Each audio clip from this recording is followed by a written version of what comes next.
Salut à tous et bienvenue dans ce nouvel épisode d'Open Thunder, le seul podcast français sur la franchise d'OKC. C'est Pierre qui vous parle. Je suis très heureux de vous retrouver encore une fois quelques minutes après un match de playoff d'OKC, quelques minutes après le match 2, bien entendu.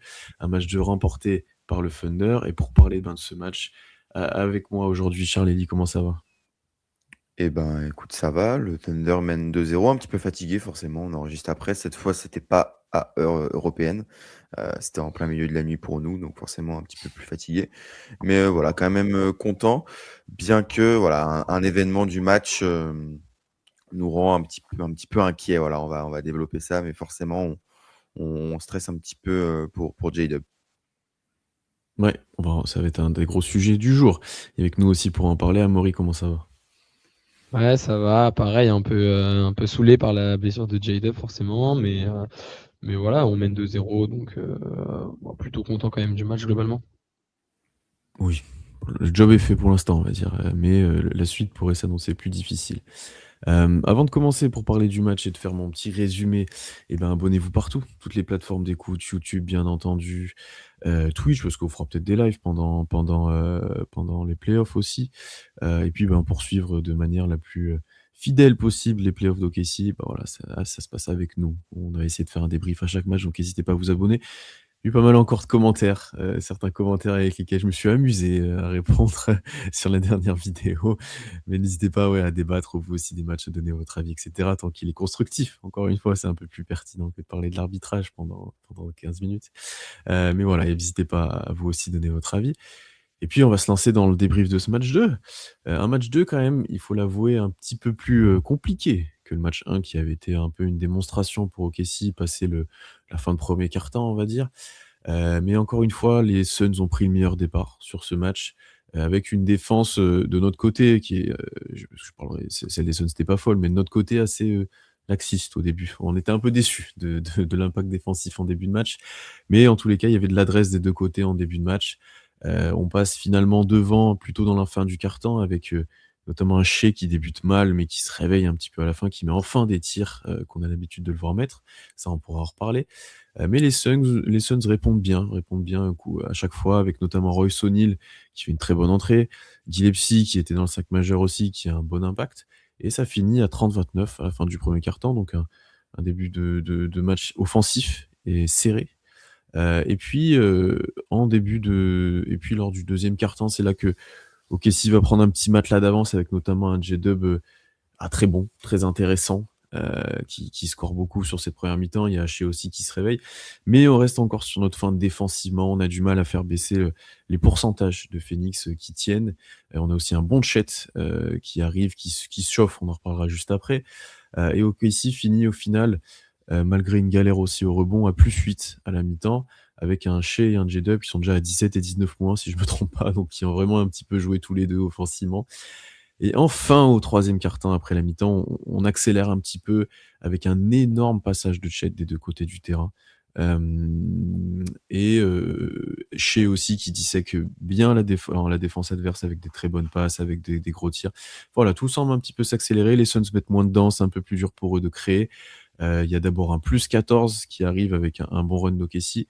Il y aura aussi, et on en a déjà un petit peu parlé, la blessure de J-Dub au milieu de ce quart-temps, alors qu'il est exceptionnel sur le match. Mais les Suns continuent tout de même de galérer. Le quart-temps se finira à +23 pour OKC, avec une fin de quart-temps centrée sur Booker. J'ai envie de dire que ça soit des fautes pour lui, contre lui, des techniques. Enfin, voilà, vraiment, on a beaucoup vu Devin Booker sur cette fin de quart-temps. +23 à la fin du troisième. On pense que le job is done, le travail est fait, mais non. Même malgré un AJ Mitchell qui se montre, Brooks prend feu, tous les Suns remettent des tirs, reprennent du rythme, et puis OKC concrètement déjoue aussi, et laisse les Suns revenir à 10 points à 3 minutes 47 de la fin. Un peu un temps mort et un peu un moment où on se dit: «Bon, est-ce qu'on va vraiment, les laisser faire jusqu'au bout?» Et au final, on arrivera à garder cet écart-là jusqu'à la fin avec, des fautes obtenues par Shai, avec un gros tir de Lou Dort notamment, une défense aussi qui se réveille, mais on en parlera parce que Dane Holt aussi a remis des défenseurs sur le terrain, ce qui a aidé. Et OKC au final, s'en sort avec une victoire pas si facile que ça, mais assez large au final quand on regarde. Si vous vous levez et que vous regardez le score, vous direz que ce serait assez facile, mais pas tant que ça. Voilà un petit peu pour ce résumé rapide. Charles Ali, tu pas là pour le débrief du match 1. Est-ce que celui-là t'a inquiété comparé au 1 et qu'est-ce que tu en as pensé? Alors, inquiété, j'irai peut-être pas jusque-là, mais j'ai été moins satisfait forcément que sur le game 1. Le game 1, honnêtement, c'était une démonstration. Il y avait vraiment, comme vous l'avez bien dit, il y avait un énorme écart entre les 2 équipes et ce, dès la fin de la première mi-temps. Là, c'est vrai qu'à la mi-temps, les équipes se rendaient quand même plutôt coup pour coup. Il y avait une petite avance d'OKC, mais voilà, Shai a dû s'employer, J-Dub aussi, alors qu'au game 1, Shai faisait même pas un bon match. Donc là, tu as quand même dû avoir tes superstars pour te mettre dans le match et forcément moins satisfait, comme tu l'as dit, par la défense. Moins satisfait par la défense qui a été beaucoup moins agressive, déjà beaucoup moins agressive sur l'homme, sur les porteurs de balles. On a beaucoup moins vu OKC piquer des ballons et se projeter vers l'avant. Alors, ça, c'est quand même enfin, c'est quelque chose que j'ai eu en vision, on va dire, parce que dans les stats, en soi, tu provoques quand même 21 pertes de balles, ce qui est énorme. Tu en provoques quand même moins, je crois, au game 1. Mais en tout cas, dans l'attitude, j'ai trouvé OKC quand même beaucoup moins concerné. Et donc ça, c'est plus sur les lignes arrière et aussi au cercle. Au cercle, donc OKC, on le sait, c'est la meilleure défense au cercle. Mais sur ce match-là, tu t'es quand même fait beaucoup plus. Ton attaque s'est fait beaucoup plus transpercer et les Suns ont beaucoup plus attaqué là-dessus. Donc, c'est sûr que la défense m'a moins satisfait. Après, il y a d'autres choses qui m'ont satisfait, notamment le match de Shai qui, on le savait, après un mauvais match, est très, très bien revenu. Ouais, moi je te suis un peu sur ça. Honnêtement, on est même un peu quand même content de voir un match où il y a quand même pas mal de trucs intéressants à tirer aujourd'hui. On a pas mal de enfin, par rapport au game 1 où tout allait bien, c'est aussi bien de voir ce qui va pas dans cette équipe et bah, c'est toujours un peu la même chose. L'apport du banc, offensivement, en dehors de, bah, AJ Mitchell qui a été excellent. On a quasiment aucun apport. Caruso a été mauvais, Keyson Wallace a été mauvais, Isaiah Joe a pas été enfin mauvais. Offensivement, en tout cas, je parle bien sûr. Et Isaiah Joe a été en demi-teinte, en tout cas sur voilà pour parler du banc. Après moi, concernant la défense, je suis un peu moins négatif que vous.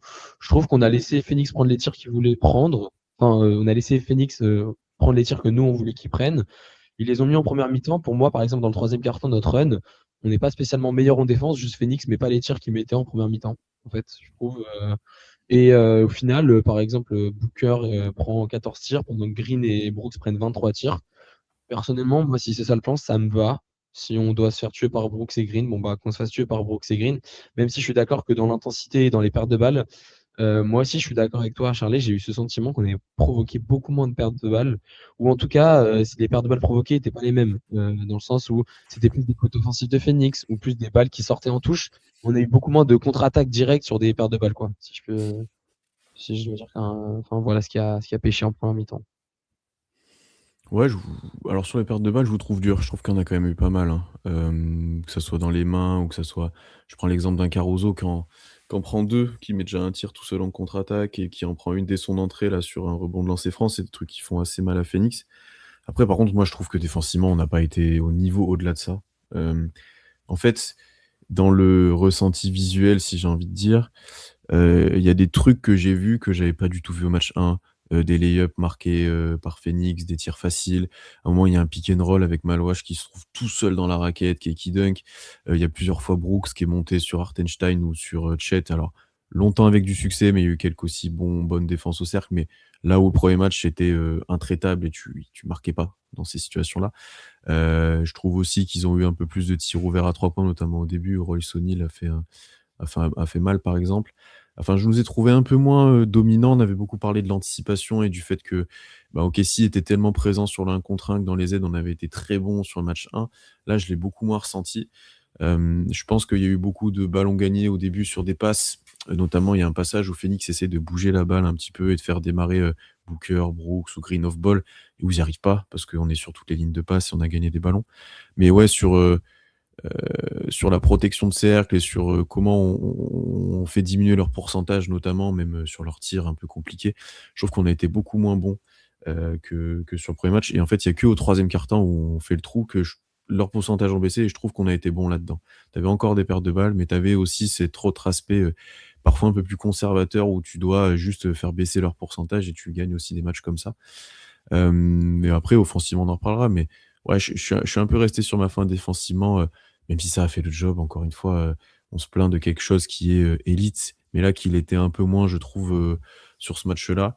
Je trouve aussi que ça peut venir de certaines rotations de Daigneault qu'on peut parler, mais qui a mis des fois des line-up, notamment au début 4e quart-temps, très offensifs, où tu avais par exemple, ben, un moment Duché, Mitchell et Joe, pendant un moment. Enfin voilà, tu as eu des passages un peu plus, sans défenseur. C'était un débat qu'on avait beaucoup et qu'on a beaucoup encore sur, les line-up un peu soit défensifs, soit offensifs et là, il avait fait le choix, des fois de mettre pas trop de défenseurs sur les lignes extérieures et ça s'est ressenti un petit peu. Je trouve, notamment, bah, quand Brooks prend feu, c'est parce que tu personne sur lui. Caruso, si je me trompe pas, est sur le terrain, mais occupé, soit sur Booker, soit enfin voilà, et pas en confrontation directe avec Brooks, donc tu te retrouves avec Mitchell, par exemple, et qui était un peu plus en galère, même s'il a pas été mauvais. Donc ouais, je suis un peu resté sur ma faim et puis je trouve que la défense, mais ça va aussi avec un autre point du match, va avec la moins grosse domination physique qu'il y a eu. On l'avait mentionné sur le premier match où c'était, enfin lunaire comme on leur avait marché dessus. Là, c'était quand même beaucoup moins le cas. Mais ouais, tu parlais justement des rotations et ça s'est ressenti aussi, ben, sur la protection de cercle. Tu as Jaylin qui joue très peu, Hartenstein qui joue moins que d'habitude et donc tu avais quand même moins, d'intensité, physique à l'intérieur. Chet a quand même fait un bon match, à l'intérieur, mais au cercle, tu t'es quand même fait, pas mal avoir. Je crois qu'ils marquent, presque le double de ce qu'ils ont marqué, dans la raquette, Phoenix. Donc c'est symptomatique du fait que voilà, ils ont beaucoup plus trouvé d'espace, dans la raquette. Là où au match 1, ils sont quand même beaucoup entêtés à tirer à 3 points parce qu'en fait la raquette était complètement verrouillée. Hem et donc ouais, tu avais beaucoup plus de line-up, un petit peu plus petit avec moins de gros défenseurs et donc forcément, bah, tu avais des espaces qui étaient ouverts. Ouais, moi, c'est surtout en première mi-temps, je trouve que la Mmh. protection de cercle, et notamment Chet a été vraiment enfin moi, autant en attaque que dans le deuxième carton, il est bon, autant défensivement, il est en retard il y a des backdoors où d'habitude il est là, il rattrape un peu le retard de ses bah, de des Cason Wallace et cetera, qui sont très agressifs sur la ligne de passe. Je l'ai trouvé un peu mou, un peu lent en première mi-temps dans la protection de cercle. D'autant plus qu'Hartenstein a très peu joué, bah, Lou Dort, qui est le défenseur sur Booker, n'a pas joué du deuxième quart-temps non plus. Donc on était ouais, plutôt offensif en première mi-temps. Mais honnêtement, moi par contre, sur les extérieurs, je suis un peu moins d'accord avec vous. Je trouve qu'on a. Enfin, genre Dillon Brooks, bon bah il chauffe, il met des tirs qui sont quand même assez compliqués. Dans le troisième quart-temps, ce qui a vraiment changé, c'est la protection de cercle. C'est Chet qui devient ultra dominant Mmh. et ils mettent plus un point dans la raquette. Mais en vrai, les tirs extérieurs qu'ils prennent, pour moi, c'est les mêmes qu'en première mi-temps. Genre Jalen Green, il rate juste ce qu'il mettait au début du match. Booker, pareil, même si Booker, il a pas pris tant de tirs que ça finalement. Et en vrai, on fait le run parce que justement, parce que Chet a vraiment monté le niveau et qu'en plus offensivement, je pense on va en venir, mais on a fait plus, enfin les titulaires en tout cas ont plutôt fait un bon match offensivement globalement. Ouais, bah, Chet fait un énorme passage et il tient un peu la raquette tout seul à un moment. Hartenstein a fait des efforts, mais c'était moins le cas, il était pas là sur le terrain à ce moment-là. Je sais pas si alors effectivement, je pense que dans le process, dans la création, Phoenix avait les mêmes tirs, mais dans l'exécution finale, tu avais pas la même liberté, j'ai envie de dire et le même contest, quoi. Je trouve que quand même tu as haussé ce ton-là. Alors aussi, ils ont été moins adroits, c'est sûr et certain, hein, notamment Jalen Green qui s'est écroulé alors qu'il avait fait un bon départ, à l'inverse de Brooks presque. Mais ouais, je trouve que il y a que à ce moment-là où tu as haussé le ton, mais c'est du classique OKC, hein, où des fois tu mets un peu de temps à te mettre en route et au troisième quart-temps, on en a déjà parlé maintes et maintes fois, où tu accélères un peu et où tu t'adaptes. Et pour le coup, Chet a été vraiment déterminant sur ce match. Je pense que c'est lui qui fait basculer la rencontre plus qu'un Shea ou plus qu'un Dub qui te tient un peu à bout de bras au début. C'est vraiment Chet qui te fait, les 20 points d'écart à un moment où tu en avais besoin, quoi. Je trouve qu'avec Hartenstein, ça a moins bien marché. Je l'ai trouvé beaucoup j'avais bien aimé sur le premier match, là, j'ai trouvé un peu moins en vue, même s'il a pas été mauvais, hein. Et puis après, tu l'as dit, Jay Will a pas été bon du tout. Et on l'a très peu vu parce qu'il a beaucoup moins impacté les choses. Donc ouais, je sais pas comment, comment, Daigneault va s'adapter à ça, comment, on va réagir au match 3 pour être directement dans une défense encore plus dominante. On a vu Caruso a peut-être plus joué aussi qu'au premier match. Alors ça devrait plus t'apporter, il a été bon, mais Ça va peut-être passer par ce genre d'adaptation aussi, quoi. Ouais, après aussi pour parler rapidement de Phoenix, je trouve qu'ils ont fait une adaptation qui est plutôt bonne et qui leur a permis de rester dans le match, notamment en première mi-temps. C'est que, on en parlait, ils se sont moins enfoncés dans la raquette, dans le sens à chaque fois Mmh. qu'ils jouaient des pick and roll, ils lâchaient la balle beaucoup plus rapidement et c'est pour ça qu'ils avaient aussi des joueurs ouverts. Genre Royce O'Neal, il a sanctionné 2 fois, il me semble, sur des renversements beaucoup plus rapides. Alors qu'au game 1, par exemple, ils auraient fait 2 dribbles de plus, les Booker, les Green et les Bucks avant de lâcher le ballon. Ça, c'était plutôt intéressant du côté de Phoenix. Et deuxième chose, ils ont joué plus vite. Je trouve que Phoenix, déjà, ils ne sont pas fait dominer physiquement, donc ça aide évidemment. Mais en plus, vu qu'ils nous ont enfin, ils n'ont pas perdu la bataille du rebond sur ce match-là, je trouve qu'ils ont eu plus de facilité à sécuriser les rebonds défensifs, ce qui a lancé plus rapidement un peu leurs actions, et notamment Booker qui prenait le ballon rapidement, qui a provoqué. Je ne suis pas sûr qu'il ait provoqué tant de lancer que ça, mais moi j'ai des souvenirs des actions de Booker où il passait assez rapidement pour aller jouer des 2 contre 2, des 1 contre 1 en open court, parce qu'évidemment c'est plus facile de jouer cette défense de Casey en 2 contre 2 que sur demi-terrain. Mmh. Non, c'est sûr. Non, c'est là, je te rejoins là-dessus. Là où, en fait, comme leur rebond était plus facile, en plus des rebonds qu'ils ont eu, effectivement, tu peux relancer plus vite et tu en avais pas mal parlé sur le premier match où ils avaient beaucoup dribblé, même face au moment où Hartenstein faisait du edge, il s'enfonçait un petit peu. Là, tu avais quand même beaucoup plus l'impression, effectivement, que soit ils allaient dans la raquette pour prendre leur tir et finir des fois en provoquant Chet ou Hartenstein, dans le sens où ils allaient à la confrontation directe, soit par contre, ils lâchaient la balle plus vite et ça, effectivement, ça s'est ressenti un petit peu où là, je pense que Jordan Holt s'est adapté et a amené peut-être un peu plus de spacing, un petit peu plus, différents placements sur les role players, différents placements sur les écrans aussi, ce qui a permis à Malouache, par exemple, d'être, meilleur sur ce match-là. Pour le coup, il a été positif pour eux. Donc ouais, là, je te rejoins complètement où ouais, en fait, comme tu as un peu plus de répondants physiques, un peu moins de difficultés dans tous les secteurs dans cet aspect, tu as pu un peu plus, t'exprimer, on va dire offensivement, ouais. Puis, il y a eu moins aussi de tests pour lui dans ses rotations. Là, les rotations de Phoenix, elles sont resserrées à la mort. Il tourne presque, enfin, c'est limite, il tourne à 6, quoi. Ouais, il tourne à 7 parce que tu as Ryan Dunn qui joue 7 minutes, Malouache 18 et après le reste, ils sont tous à 30 minutes, ou plus. Donc, c'est sûr que ça aide aussi à avoir une continuité et ça d'ailleurs, le nombre de minutes jouées, je pense que, forcément, ça va pas jouer en leur faveur, dans la suite de la série parce que, tu vois, tu Devin Booker qui a 40 minutes, Jalen Green 41 minutes, Dillon Brooks 38 minutes et je pense pas que ça va baisser. Là où OKC, tu as juste Shai qui a 38 minutes et le reste, c'est en dessous des 32 voire des 30 minutes. Hem Donc c'est sûr que ça va être, aussi intéressant de voir le niveau de fatigue, au fur et à mesure de la série. Après, je crois qu'il a pas trop le choix, hein. Il a 3 joueurs de sa rotation qui sont out, Ah oui, oui, oui, mais c'est clair.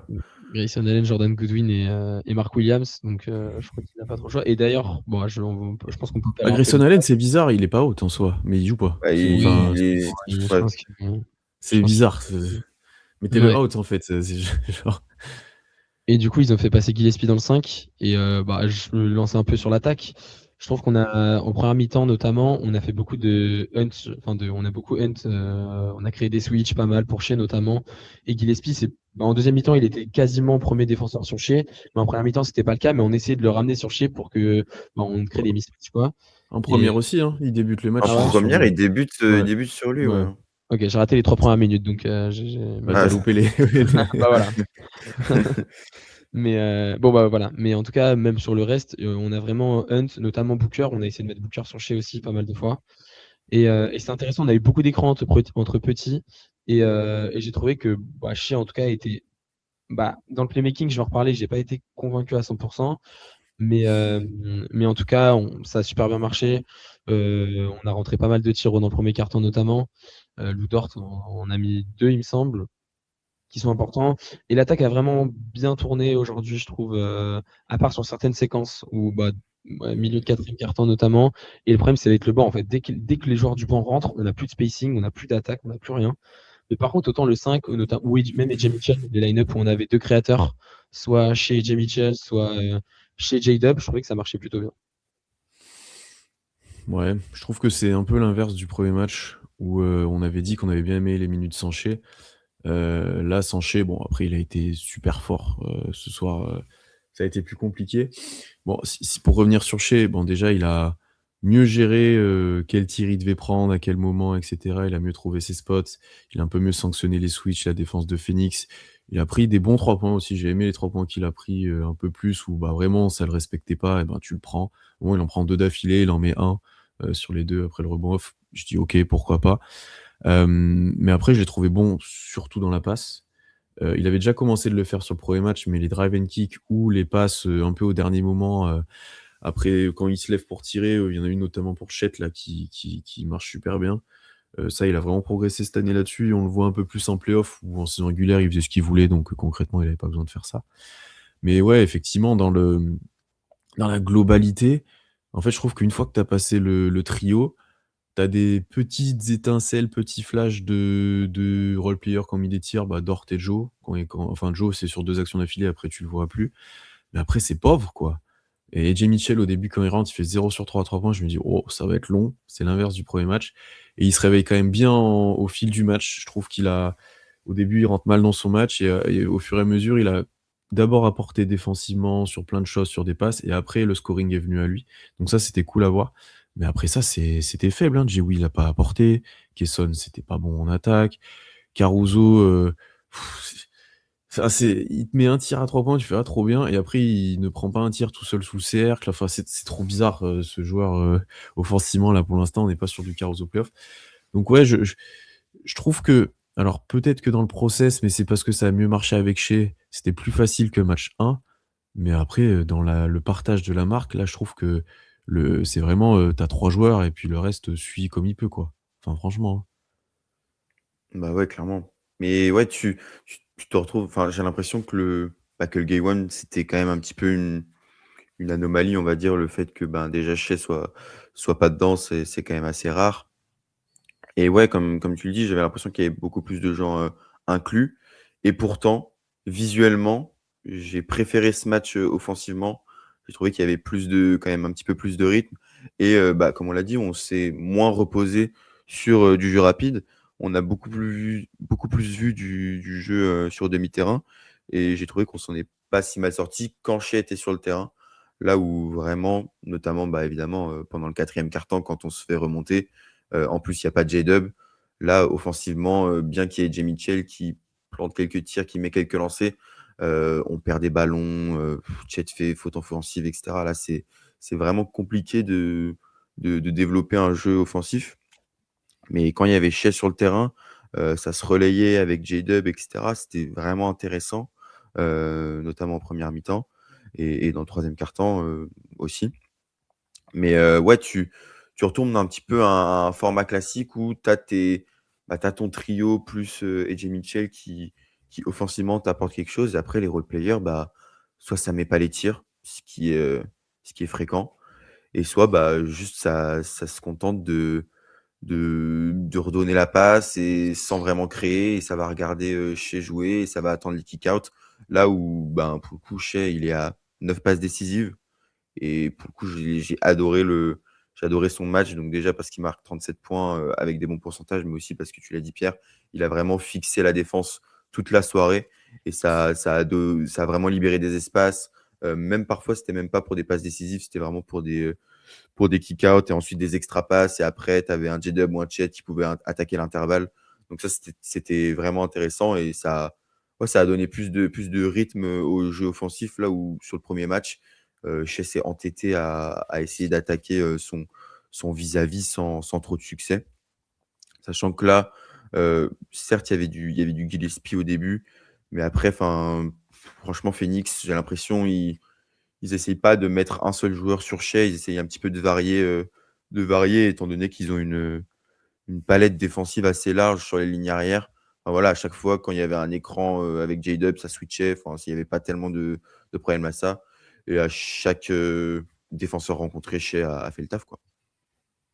Ouais, mais parce que on l'a joué différemment aussi que de Game 1. Au Game Mmh. 1, Shea, on l'a pas mis dans les meilleures conditions parce qu'on a mis beaucoup d'écrans avec des grands, et du coup, Phoenix venait edge Mmh. ou venait trapper, et du coup, il venait de lâcher le ballon. Alors, je sais pas si la défense de Phoenix a été moins agressive, mais en tout cas, je pense plutôt que nous, on n'a pas ramené les grands. Les seules fois Je où les trouve grands les 2 je trouve. Tu vois, même Les ouais, sur 2, des ouais. mid-range ou des drives, tu sais, il y avait moins un deuxième joueur qui venait à chaque fois, le contrer et tout, tu vois? ouais, les stunts étaient vraiment moins appuyés, je suis Mmh. d'accord. Mais on a aussi, nous, mis beaucoup moins de grands dans les écrans. Les seules fois où on mettait des grands, c'était sur des doubles drags, genre des doubles screens, et où Hartenstein était le deuxième, etc. Mais donc, c'est beaucoup plus difficile à défendre si tu edge, parce qu'il y a beaucoup plus de mouvements derrière. Mais en tout cas, sur des 1 contre 1, Shea, il a eu beaucoup plus d'espace, ses mid-range, il a pris les tirs qu'il voulait. Et pour moi, il a même kick out des fois où il aurait dû prendre les mid-range et où il cherchait un peu trop la passe. Mais bon, après, ça, je peux pas lui en vouloir, il en met 37. Ça, c'était hyper intéressant. Et en fait, le problème déjà, Shea joue 38 minutes, donc en fait, il y a 10 minutes Mmh. chanchées, mais les 10 minutes sont déjà le début de quatrième carton est horrible. Et la fin du deuxième carton, elle n'est pas grandiose offensivement. Heureusement qu'on a un poil d'adresse qui nous permet de rester devant et d'être à +8, mais honnêtement, en termes de jeu, c'était horrible. Alors que pourtant, J-Dub fait pas un mauvais, enfin, en tout cas en première mi-temps, puisqu'il était là dans les minutes sans Shea, il est pas horrible sur cette première mi-temps. Mais on n'a pas la meilleure line-up, notamment Hartenstein qui joue pas trop, on sait pas pourquoi, Lou Dort non plus. Enfin, il y a plein de rotations que j'ai pas compris. Alors, ok, ils avaient 2 fautes, mais toute l'année, tu nous expliques que tu veux pas foul out tes players toi-même, etc., quand ils ont 2 fautes. Et du coup, tu les fais pas jouer en première mi-temps pour cette raison. Moi, il y a beaucoup de rotations que j'ai pas compris. Isaiah Joe qui joue 15 minutes alors qu'il met rien. Ok, mais alors pourquoi tu sanctionnes Jalen Williams 11 minutes? Enfin, pourquoi il joue pas plus dans ce cas-là? Notamment que Hartenstein n'a pas quasiment pas joué. Enfin, il a joué 22 minutes. Il y a plein de trucs que j'ai pas trop compris de Marc Daigneault ce soir, même si au final ça gagne. Ouais, bah, tu vois, c'est ce que je disais, sur ce match-là, j'ai plus l'impression qu'il a essayé de s'adapter qu'au premier où on a imposé le truc, «Nous, on joue grand, vous vous débrouillez, on a moins sanctionné Phoenix par la taille et cetera. On a essayé de plus mettre, ben, des fois des attaquants en mode: «Bon, on a besoin de spacing, offensivement ça marchait, dans un bon soir, on va lui mettre Joe pour le libérer. On va mettre Mitchell aussi à côté». Bon, Mitchell qui méritait de jouer, hein, mais voilà. Après la blessure de J-Dub change encore des choses dans les rotations, parce qu'il était exceptionnel en première mi-temps. Alors, pas que de la création, il a eu beaucoup de contre-attaques, semi-transitions, mais il y a quand même deux trois actions où soit ça va au alley-oop pour Hartenstein, après il met un pull-up à 3 points à un moment qui est assez fort. Enfin voilà, il y avait cet aspect-là. Et il y a que Mitchell qui, bon, on en reparlera, qui peut faire aussi un petit peu de ça, qui a mis 2-3 paniers un peu dans cette voie-là, notamment en fin de match. Mais ouais, je trouve que ouais, tu moins imposé ton impact physique, moins imposé les choses. Même, en fait, Lou Dort, je le trouvais plutôt bon sur ce match-là. Il a pas tant joué que ça. D'ailleurs, à un moment, il le filme ou quand il reste sur le banc et cetera, là où OKC a du mal, je trouve qu'il a pas été maladroit déjà, il a mis des bons tirs, et défensivement, tu vois quand même la différence quand il est là ou pas là, surtout que Cason Wallace n'a pas été sensationnel et était encore moins bon offensivement. Enfin voilà, je suis d'accord avec toi qu'il y a des rotations qui ont changé, qui ont un peu intrigué. Après ouais, 22 minutes d'Hartenstein, sachant qu'il a un gros passage je crois que c'est au deuxième quart-temps où il joue tout seul, pivot, Ouais. ça veut dire qu'il a vraiment été peu utilisé à côté de ça. Jay Will encore plus. Bon après Chet fait un grand match, concrètement, sur la alors c'est toujours du Chet, il y a des moments où tu sens qu'il commence de fatiguer, de tirer un peu la langue, notamment en fin de match. Après son gros passage au troisième quart, il commençait d'un peu cramer, mais il fait un grand match donc ça tu te dis peut-être qu'on compense en jouant plus petit autour de lui, mais ouais, je sais pas. Je trouve que tu pas exploité au max, ce qui t'avait permis de gagner le premier match aussi facilement quoi, la taille, le rebond, toutes ces choses-là. Ou alors c'est des quêtes annexes où tu dis: «On essaie de gagner de plein de manières différentes à chaque fois», mais c'est un peu abusé de faire ça, quoi. Je trouve que là, ouais, après pour en revenir à l'attaque, il y a quand même eu beaucoup d'actions où tu donnes la balle hachée et tu attends de voir ce qui se passe, quoi, mais bon, ça ne bougera pas et ça changera pas, juste pour ça, quoi. Après là, on avait la chance que ça soit efficace, quoi, parce que le premier match, c'était ça et tu Bah, c'est avais souvent efficace quand même avec lui, tu peux te oui, permettre de le c'est faire, quand même tu souvent efficace, mais c'est sûr. C'est sûr, mais là, pour le coup, c'était quand même Gucci, on va pas se mentir. Ouais, hem, juste pour le mouvement vite fait, bah, en fait, une stat pour montrer ça, les passes décisives des joueurs, on a 9 pour Shea, 5 pour AJ Mitchell, 4 pour J-Dub et derrière, personne n'est au-dessus de 2. mmh. Enfin, c'est dire juste qu'il y a 3 joueurs qui créent et le reste, bah, récoltent, qui peuvent, s'y mettre des tirs dedans. Mais bah, on va toujours avoir ce problème-là, qu'on a que 3 créateurs et qu'on n'essaye jamais d'impliquer d'autres joueurs. On paye aussi le fait que Kayson Wallace, on ne l'a pas fait créer de la saison, par exemple. On l'a pas vu avoir la progression qu'on aurait espéré. Et voilà, honnêtement, on voit juste ce qu'on a vu en saison régulière, il n'y a rien de nouveau.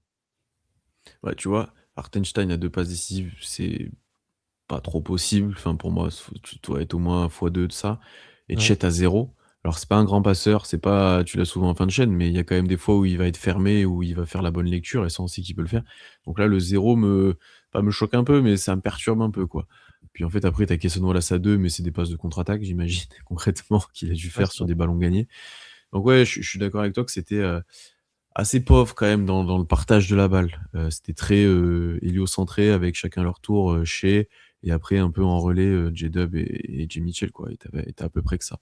Mais j'ai envie de dire, on le savait. On le savait que ça allait potentiellement faire ça et que tu avais un énorme créateur et après tu cherchais un peu ta seconde lame qui risque d'être Jay Mitchell, de plus en plus, j'ai l'impression, vu ce Oui. qui se passe un petit peu.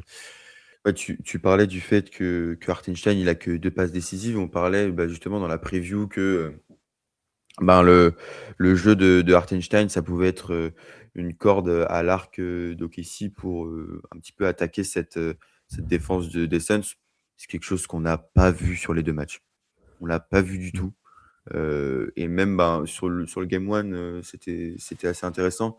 Mais là, le fait que Chet soit à 0 passe décisive et Hartenstein uniquement à 2, c'est symptomatique du fait que la double big line-up, on l'a pas vu offensivement sur le match non plus, quoi. Ils se sont pas trouvés les 2. Ouais, offensivement, c'était un petit peu enrayé, entre les 2 bigs.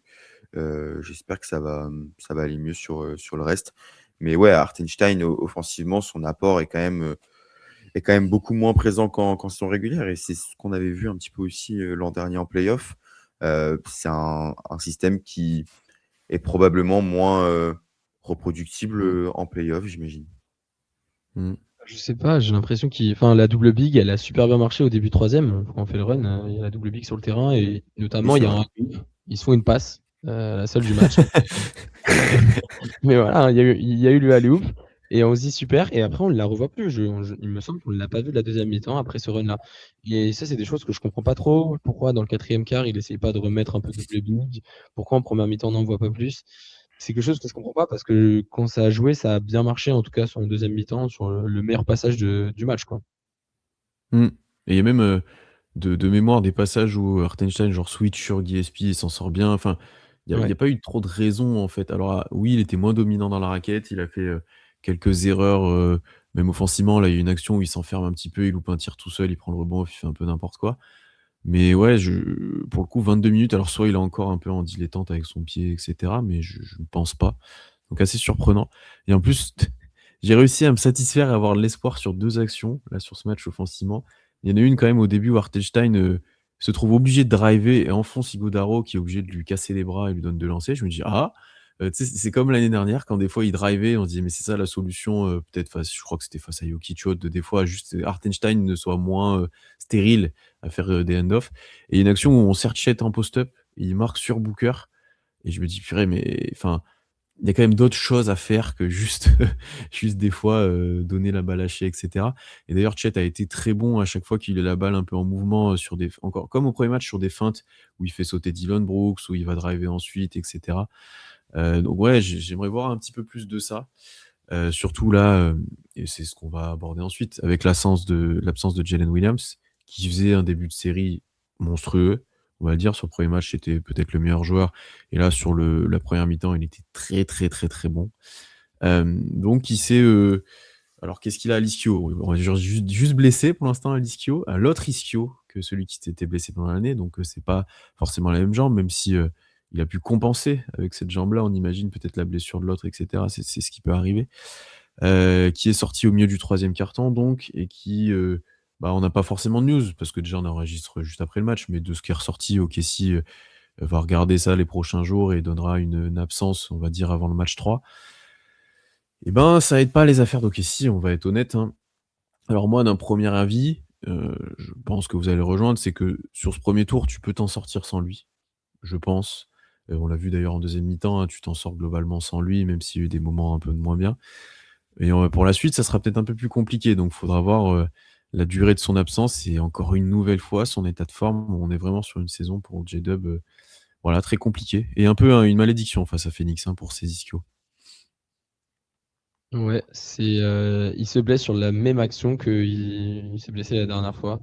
Même carton, même action, même côté de terrain, enfin même réaction, tout Même pareil quoi. début de match, c'est tout pareil. Exactement, Même c'est terrible statistique, franchement. c'est abusé.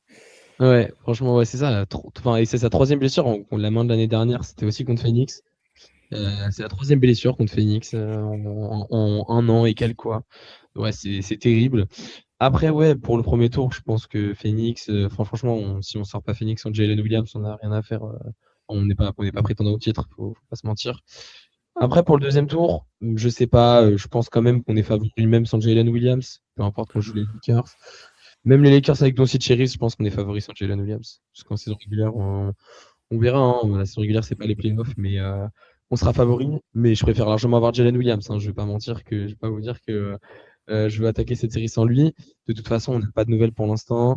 Marc Daigneault a utilisé le mot aggraver la cuisse, donc je sais pas ce que ça veut dire puisque, enfin, c'est l'ischio, il me semble, puisque il s'était jamais vraiment blessé officiellement sur ce côté-là.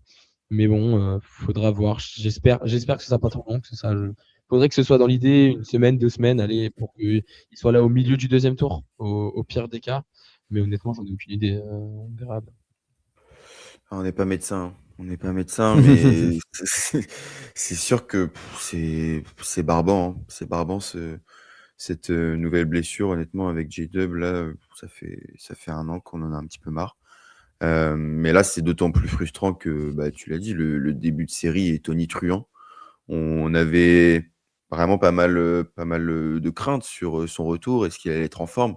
Là, tout fan d'OKC pouvait que être content puisque tu avais J-Dub qui allait super bien et à part Einstein où il y a encore quelques interrogations, bah, niveau blessure, tu avais ton roster au complet. Donc tu croisais un petit peu les doigts pour que ça reste comme ça. Et là, ben, c'est vrai que c'est vraiment une mauvaise nouvelle et en plus, voilà, on a évoqué les potentiels problèmes offensifs, d'OKC. Là, contre les Suns, ça passe, même s'il y a pas Jalen Williams, on va encore se taper du Shai, Hero Ball et ça va être complètement stérile autour, mais ça va gagner. Mais contre une équipe, comme, voilà, au hasard, les Spurs, les Nuggets et même les Lakers ou les Rockets, tu vois? Ça peut déjà commencer à être plus compliqué. Donc ouais, non, moi, je suis assez inquiet, en fait, assez inquiet pour la suite. Ah ouais, alors déjà pour le réaggraver, je sais pas si c'est une façon de parler ou de enfin, on n'est pas assez, expert linguiste en anglais pour savoir, mais ouais, c'est bizarre comme utilisation. Est-ce qu'il avait déjà un peu de douleur, autre chose, voilà. Ouais, moi je suis pas si serein que ça, hein, sur le deuxième tour. Alors les Rockets et les Lakers nous montrent pas des grandes choses, on va dire, Oui. sur ce début de play-off. Mmh. Enfin, les Lakers en soi, avec les absences qu'ils ont, c'est assez logique et je trouve qu'ils s'en sortent plutôt bien. Les Rockets, sont pas fabuleux, loin de là. Mais je trouve que quand même, J-Dub, tu peux t'en sortir sans lui sur ce match-up-là, mais je trouve que J-Dub, en fait, il coche trop de cases où c'est bien parce que c'est l'un des seuls qui défend et qui attaque, quoi. Enfin, concrètement, on en revient toujours au même point où, ben, quand il sera remplacé par Caruso, ben, offensivement, ça sera compliqué et quand il sera remplacé par Mitchell, bah, selon qui est en face, c'est peut-être plus compliqué pour Mitchell de défendre sur Luka, Reeves et cetera donc voilà, c'était un peu le compromis ultime, J-Dub, pour cette équipe-là et c'est pour ça qu'il est essentiel et là, petite dédicace à ceux qui disent qu'on est bien sans J-Dub et cetera. Non, la différence, elle est quand même flagrante quand il est là et quand il est pas là. Hem, pour info, je regardais en même temps que vous discutiez, le deuxième tour est censé commencer normalement le 4 mai et peut être avancé le 2-3 mai. J'imagine que si, il y a, par exemple, des 4-0 et cetera. Donc ce qui lui laisse, un peu plus d'une semaine, si je me trompe pas. Ouais, une semaine et demie, ce qui fait Bien un peu plus. short effectivement, peut-être pour revenir, voilà. On se souvient que alors OKC avait été, je pense, prévenant avec son ischio, mais à raison, parce qu'il s'était reblessé, les premières fois. Est-ce que 2 semaines, ça peut suffire? Est-ce que à mon avis, ça sera au moins 3. Donc effectivement, il pourrait manquer quand même quelques matchs. Je pense que ça sera important pour OKC de vite conclure ce premier tour et pas s'embourber dans quelque chose, sans J-Dub, d'un peu compliqué et de préparer au mieux ce second tour. Après maintenant, il faut discuter des options. Qu'est-ce qu'il y aura? Je pense que AJ Mitchell va starter, je pense. Ça me paraît clair vu, pour l'instant son début de play-off mais il va quand même falloir trouver des solutions, surtout offensives, pour s'en sortir, quoi. Il va falloir que certains joueurs step up. On pense à un Caruso, à Cason Wallace, qui vont devoir être un peu plus des menaces offensives. Peut-être, comme on a dit depuis le début de l'épisode, partager un peu plus la balle avec Hartenstein, peut-être plus responsabilité de Chet. Parce que AJ Mitchell va pouvoir prendre un peu cette cape de sauveur en l'absence de J-Dub, et ce qu'il a un peu fait là sur la fin de match, hein, concrètement. Mais je me demande dans quelle mesure ça sera viable à long terme, quoi. Voilà. Bah, Mmh. viable et surtout suffisant, quoi. Parce Oui. que, enfin, tu parlais, oui, J-Dub, défensivement, c'est élite et c'est super parce qu'il apporte aussi offensivement. Mais offensivement, là où limite c'est là où il est le plus, important en play-off, c'est que, bah, c'est lui ta seconde option à côté de Shai. C'est lui qui peut réussir à créer pour lui, pour les autres. Là où Mitchell, bah, peut le faire aussi maintenant. C'est une nouvelle acquisition, qu'on a eue au cours de cette saison. Mais en play-off, j'ai peur que ça suffise pas, quoi. Ouais, après, pour parler de ce qui s'est passé, moi je trouve qu'AJ Mitchell a vraiment fait un bon match aujourd'hui. Ça a été dur en début de match, Mmh. mais il a toujours les solutions pour s'adapter. Il fait 5 passes décisives par exemple aujourd'hui, il fait 5 rebonds, 5 passes décisives, il apporte un peu partout. Enfin, honnêtement, il a vraiment fait son match et il répond présent en playoff. On aurait pu avoir peur, par exemple, qu'il réponde pas forcément présent parce que bah, c'est ses premiers vrais playoffs. Et pour le coup, moi, je trouve que c'est le quatrième meilleur joueur de cette équipe, du coup, derrière le trio qui a vraiment été exceptionnel. Mmh. Et ce sera le deuxième créateur. Maintenant, honnêtement, vraiment, contre Phoenix, je pense que ça va passer. Enfin, faut juste, en fait, on va devoir compter sur notre défense de toute façon. C'est ce qu'on a fait toute la saison, c'est ce qu'on fait depuis qu'on est sous cette ère d'Oklahoma City. Bah là, on va en avoir encore plus besoin. On va devoir jouer des matchs, peut-être même en dessous de 100 points si on peut y arriver. Parce Mmh. qu'offensivement, c'est très dur. Ça va être vraiment très dur sans J-Dub. On a aucune autre solution. On l'a vu en playoff contre Denver l'année dernière. Il y avait J-Dub et quand J-Dub ça allait pas, bah, offensivement, on était en galère. Donc là, vu qu'il n'est pas là, je pense qu'il n'y aura pas de secret. Maintenant, je vois Houston jouer au basket et même avec leur équipe en entier, enfin, c'est pour ça que je pense que je veux pas qu'il soit out toute la série, mais s'il est out sur les 2 premiers matchs, par exemple, je suis pas si inquiet que ça parce que je pense par exemple, on peut en prendre un ou même les Lakers, on peut essayer de les emmener dans un match un peu à l'ancienne, défensif. Reeves, il me semble que c'est 4 semaines, donc il sera pas là au début non plus. S'il met pas Ça, tout le monde. ça, j'attends de voir, hein, parce qu'ils annoncent un peu tout et leur contraire, même Luka qui est revenu. Ah Enfin, ouais? bah, Ah, après, j'ai je préfère jouer Houston, hein. Je suis Ah, moi honnête. aussi. Moi aussi, mais c'est Ah oui, pour ça que oui. Oui, oui. le pire cas des Lakers, si c'est le cas des Lakers, bah, je pense qu'on peut prendre un match. En vrai, honnêtement, on verra, hein, mais on va un peu se retrouver dans une configuration où on va rejouer Doncic comme il y a 2 ans et on va devoir on va avoir Lou Dort dessus. Enfin bref, on va pas faire la preview des Lakers aujourd'hui, mais je sais pas, moi je suis pas si inquiet sauf si J-Dub est out pour plus longtemps que le deuxième tour entier. Je pense que j'ai du mal à le voir out plus que 2-3 semaines parce que de toute façon, l'année dernière, il a joué sous infiltration. Je vois pas pourquoi il ferait. Bon, j'en sais rien. Après, je sais pas comment ça marche les CEO, mais je vois pas pourquoi on le ferait pas jouer un peu blessé si on est mené Bah, 2-0 par exemple. c'est pas Mmh. pareil parce que là, sur sous-infiltration pour son poignet, il devait plus rien sentir concrètement. L'ischio, tu peux pas infiltrer, puisque là, c'est clairement Musculaire, en fait. musculaire. Oui, oui, bien sûr, tu peux l'infiltrer. Et donc en fait, c'est clairement où il y a un moment, il peut courir et juste ça l'arrête, quoi. Enfin, ça le gêne clairement Mmh. pour courir. Là, c'est quand même un autre délire. Ouais, ouais. Je pense que tu peux dire, quand il a plus de douleur, le faire jouer, mais si le truc est pas cicatrisé, en fait, à tout moment, c'est rechute, puis Ouais, ça re-rechute, arrive un puis peu. enfin voilà, c'est un peu infini. Donc est-ce qu'il faut être conservateur? Là, sur ce premier tour, c'est sûr et certain, je pense qu'on le revoit pas, même si Mm. OKC, bah, sera peut-être plus susceptible de lâcher, 1 ou 2 matchs à Phoenix, on sait pas, hein, mais voilà, sera plus susceptible de lâcher, des matchs à Phoenix. Je pense que tu le revois pas du premier tour, c'est évident. Après le deuxième tour, voilà, est-ce que là, il a plus de douleur, mais il est pas à 100, tu le fais jouer ou pas? Je sais pas, ça me paraît compliqué, ou alors tu le fais revenir précipitément, de manière précipitée, si tu es mené par exemple 2-1, et qu'il y a un match à Houston ou tu vois? Je sais pas, ça me paraît compliqué, mais moi encore une fois, j'attends que, on est censé avoir le roster le plus, profond de la ligue. Bah, j'attends que les mecs step up. J'attends qu'enfin on ait un match où on mette des tirs. Là, ça on a mis des tirs en première mi-temps, après ça s'est au fil du match, ça s'est écroulé. Tu as des options sur le banc. Est-ce que c'est l'occasion, je dis n'importe quoi, de revoir Aaron Wiggins et de le relancer? peut-être, parce que tu as besoin de ce profil ailier qui peut peut-être scorer. Peut-être que c'est ça la solution. Peut-être qu'on verra du McCain, j'en sais rien, hein. Mais j'attends que vraiment il y ait, quelque chose de proposé et des solutions de proposées. J'entends là, on peut peut-être que la solution, comme tu as dit à Maurice, ça va être de blinder la défense, de faire jouer Caruso, Kesson encore plus pour vraiment verrouiller cette défense et de se reposer sur Shai. Mais j'aimerais aussi potentiellement que, bah, il y ait des joueurs qui sortent de leur boîte. On avait parié sur un McCain qui pouvait te faire gagner un match de play-off, bah, c'est peut-être là qu'il doit le montrer. C'est peut-être là que, voilà, comme j'ai dit, un Wiggins peut être relancé. C'est peut-être là qu'il y a d'autres choses, en fait. Il faut profiter de la profondeur de ce roster. On a des options qu'un Phoenix, que les Lakers, que n'importe qui n'ont pas. Non, vraiment pas. Donc il faut profiter de cet avantage-là, quoi. Bah, c'est sûr que s'il y a bien une équipe dans la ligue qui, en perdant son deuxième joueur, peut aller loin en playoff, c'est bien OKC. Maintenant, moi, j'ai quand même d'énormes réserves quand même sur la Ouais. faculté des role players à vraiment step up en playoff, à rentrer des tirs importants, comme J-Dub a pu le faire l'an dernier en playoff, et comme il l'a aussi pas fait parfois. Et comme tu l'as dit tout à l'heure à Maury, quand il l'a pas fait, bah, on s'est retrouvé dans des situations beaucoup plus compliquées. Donc ouais, moi j'avoue, ouais, c'est une très mauvaise nouvelle. C'est une très très mauvaise nouvelle. Ouais, alors pour info, il est sorti sans boiter du vestiaire. Voilà, si vous voulez une info directe. Ah!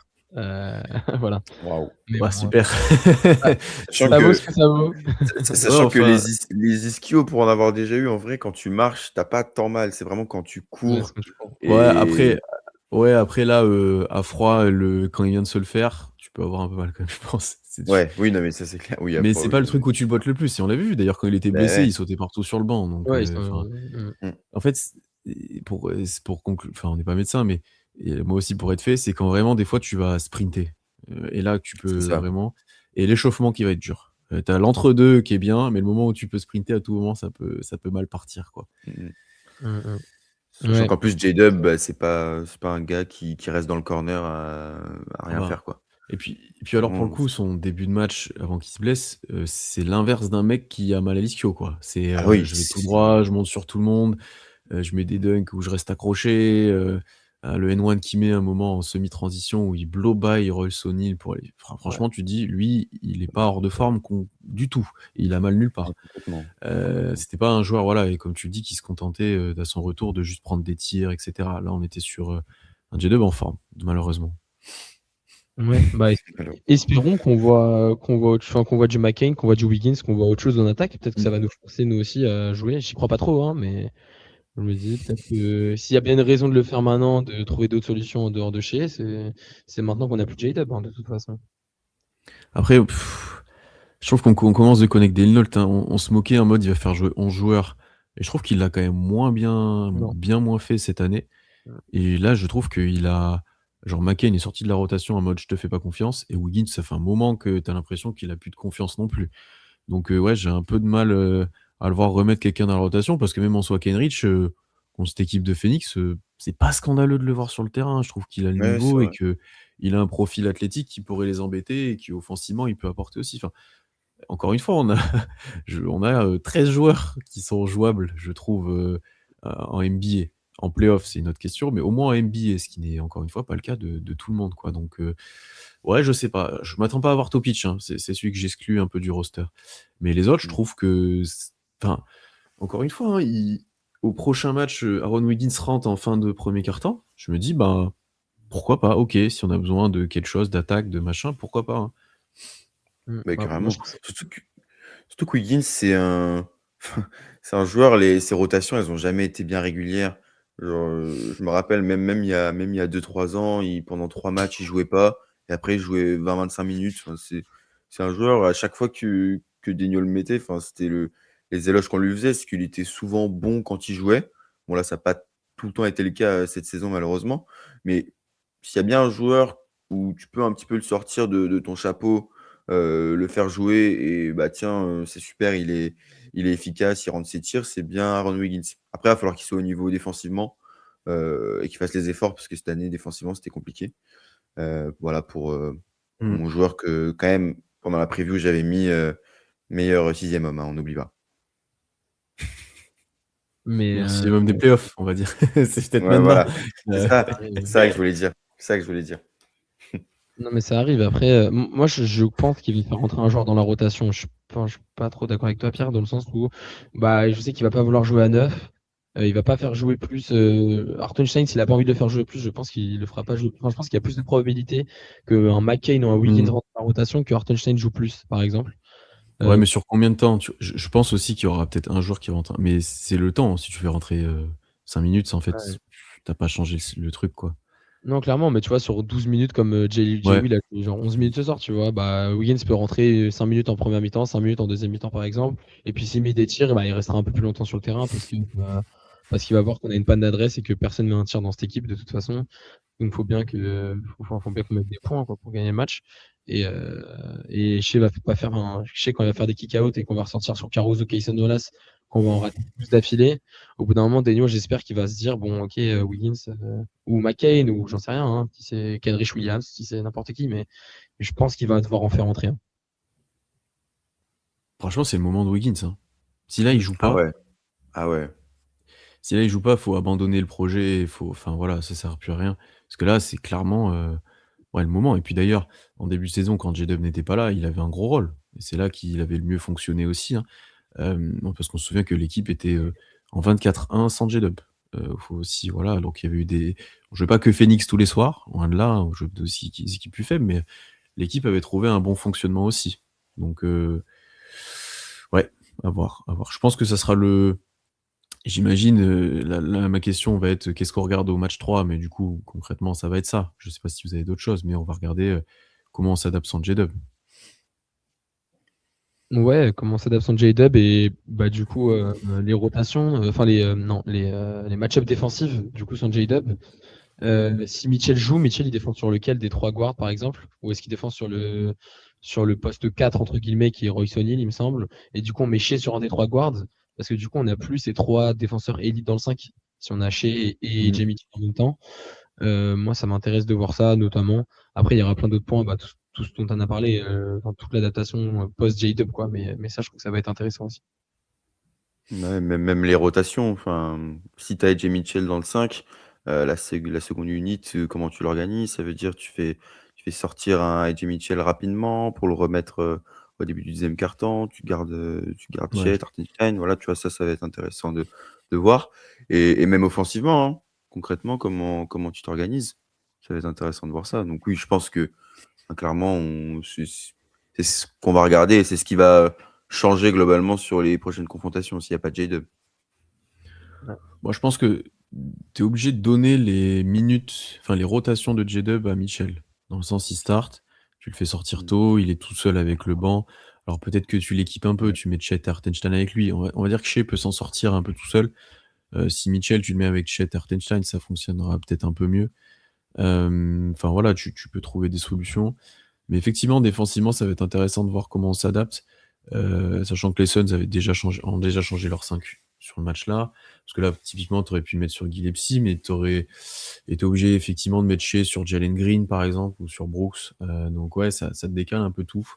Effectivement, donc ouais, c'est quelque chose à prendre en compte. Et c'est ouais, je pense que ça peut. Alors, je trouve que Phoenix a été bien plus combatif, bien plus intéressant sur ce match-là que sur le premier.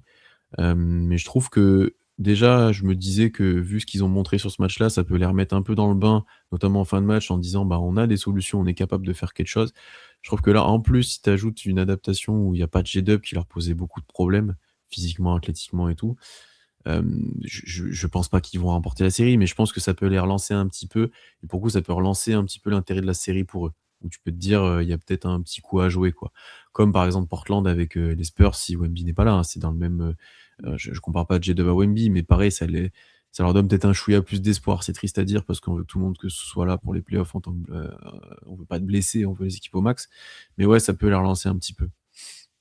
Après, enfin, au niveau de cette série, je pense que Phoenix perdra pas spécialement moins de ballons sans J-Dub. J-Dub, c'est un super playmaker, mais il n'y a pas que Mm. lui. Enfin, toute l'équipe. En fait, le problème, c'est que Phoenix, pour moi, ils ont des problématiques qui sont un peu moins grandes du coup sans J-Dub, mais ils vont avoir toujours la même problématique ils vont devoir tirer extrêmement bien pour nous battre et espérer que nous, on soit dans une soirée qui arrive régulièrement, hein, une soirée où on met pas trop de tirs. Mais si par exemple, le prochain match, les role-players mettent des tirs, je vois pas comment on perd, par exemple. C'est ça toute la problématique de Phoenix pour moi dans cette match-up. Et du coup, ça équilibre un peu plus, mais pour moi, ça change pas fondamentalement la match-up, Mmh. la sortie de Jalen Williams. Mmh. Alors que par contre, au deuxième tour, bon, on en reparlera. Je pense que par contre, là, ça peut changer beaucoup plus de choses. Mmh mh. Ouais, en plus, là, ce que tu dis, là, sur le début de match, Phoenix met les tirs, ils sont dans le match et c'est le moment où ils arrivent plus, que ça pète un petit peu, hein, parce qu'effectivement les turnovers et tout étaient déjà là, donc ouais, c'est un petit peu vrai. Après, on espère quand même et normalement, il y en a au moins un par série, j'ai l'impression, qu'il y a un match où OKC mette dedans mette dedans, quoi. Concrètement, ça serait Ouais, bien quand même. que c et ça serait bien que ça arrive sur le 3. Au moins, tu serais tranquille après, voilà, au pire, tu perds le 4 et tu rentres à OKC, Mmh. mais ce serait bien que ça arrive sur le prochain, que tout le monde, se dise, «On va faire le job, on va conclure, on va mettre un peu quasiment conclure cette série à 3-0» et tout le monde se réveille un petit peu, quoi. Ouais. Mmh. J'y ai cru aujourd'hui d'ailleurs, hein, parce qu'au début, ça C'est pas tirait bien. Je vois si Joe qui c'est rentre pas quand si met 2, horrible j'ai aujourd'hui, dit: en fait. «Ouais». Ouais, mais enfin, c'est surtout au C'est début où tu te dis: les «Ça met un ouais. peu dedans», Chet met dedans au début, Dort met dedans, Joe rentre, sur ses 2 premiers ballons, il met 2 tirs. Tu te dis: «Ah, ça va peut-être être un match à de l'adresse» et ça s'est quand même bien écroulé après, hein. Ouais, ouais, en fait, les role players plantent rien, quoi, c'est ça. Tu Mmh. tu Lou Dort, quoi, qui plante, mais c'est tout. Ah mais Dort, il joue pas. Et c'est pour ça, il plantait au début de match et je me dis, l'année dernière, Mmh. il jouait énormément quand il plantait Lou Dort, il jouait 36 minutes, enfin 30, 36, j'exagère, allez, au moins 30 minutes. Là, il plante et on joue que 23 minutes, 24 minutes à peine. Il joue comme Caruso, alors que Caruso met rien dedans, par exemple. C'est des trucs pour moi Mmh. qu'on ne pas beaucoup moins l'année dernière, c'est dire la confiance de Deno envers Lou Dort qui a quand même un peu baissé sur ses playoffs cette année. Ouais, je suis d'accord. Je suis d'accord. Mmh. Bah, après, Heu, on en a pas mal parlé de ça, hein, pour le coup. De Lou Dort, normalement, notamment pendant le podcast trophée de la saison. Enfin, Lou Dort, sa saison, elle est beaucoup moins bonne, donc forcément, Daigneault, au bout d'un moment, il a moins confiance en lui. mmh. Messieurs, avant de conclure, un petit pronostic sur le match 3. Est-ce qu'il est quand même pris par OKC? Quel scénario peut-être? C'est dur à dire, hein, Mmh. sans J-Dub et Quel scénario? Je sais pas, mais j'irai pas jusqu'à remettre en question mon pronostic, donc je vais quand même dire, victoire, OKC. Heu, je pense que ouais, il y aura pas de J-Dub, mais tu vois, voilà, je vais dire que c'est le match, comme tu l'as dit, où on plante tout et au final, on s'assure un match, assez, assez tranquille, là où c'est vrai qu'on pourrait penser ce serait le match le plus difficile. Là, je me dis finalement, on arrive un petit peu la rage au ventre parce que, bah, on a perdu notre deuxième meilleur joueur et on plante tout. Ouais, moi je pense qu'on gagne, mais je vois un clutch, moi. Je pense qu'on gagne dans le clutch mmh. et avec un Shea qui met un tir ou qui fait ou soit les role players qui sanctionnent dans le quatrième quart-temps, mais que dans le quatrième quart-temps, pas avant, soit Shea qui fait le match à 35 points avec les 5-6 points clutch pour gagner le match. Ouais, moi le scénario où les role players mettent dedans me plaît bien et j'aimerais bien que ça soit celui-là effectivement. Bah, Après je ça, c'est pense que sûr. honnêtement et j'ai pas fait la preview mais j'aurais pu mettre 4-1, et je pense que si les Suns prennent un match, c'est celui-là. Après, Oui. s'ils prennent celui-là, ils en prendront peut-être pas d'autres. Donc ouais, j'ai du mal à me positionner. En fait, c'est soit, je trouve qu'OKC, est sur un très gros match offensif et tout le monde met dedans et il y a pas match. Soit les Suns, vont le chercher, à l'énergie, un peu sur un match où on est vraiment en galère, quoi. Et même avec un très bon Shea, même avec un micro clutch où on revient à la fin, on n'arrive pas à aller le prendre. Donc je sais pas trop comment me positionner, j'avoue. Hem, ouais, allez, je vais mettre, victoire de Phoenix. Au moins je serai à part. Comme ça, vous pourrez me taper sur les doigts sur le prochain débrief si je suis là. Voilà. Ouais, c'est vrai qu'effectivement, apparemment, Jalen Williams, c'est pas trop, apparemment, il rigolait dans le vestiaire de ce que je vois. Bon, est-ce que c'est une bonne chose ou pas? Je sais pas. On Mmh. attend de voir les stories Instagram. Souvent, J-Dub, ça Ouais, passe par là ouais. aussi. Hem, Mais il est bien le seul à rigoler, hein. On rigole pas trop, nous. ouais, c'est vrai, c'est vrai. Et Shea, il doit bien rigoler aussi quand il va se dire: «Purée, il va falloir que je joue tout seul Ouais, pendant un mois». ouais, je te jure. Ouais. Messieurs, merci beaucoup pour ce débrief. Merci à tout le monde si vous êtes arrivés jusque-là. N'hésitez pas, vous aussi, en commentaire, à donner un peu votre analyse de tout ça. On sera de retour, très vite parce qu'en plus, le match 3 pour le coup, est très bien pour nous. 20h30 un samedi en prime time, incroyable. Donc le débrief arrivera rapidement après, peut-être même qu'on le fera en live. Il faut qu'on en discute entre nous si on est dispo, mais ça pourrait être le cas juste après le match. On va voir. Je vous promets rien, mais en tout cas, on sera de retour très rapidement. Et ben, on espère que J-Dub va bien. On espère suivre encore longtemps les playoffs d'OKC, même s'il n'est pas là. Et puis, ben, salut à tous, reposez-vous bien.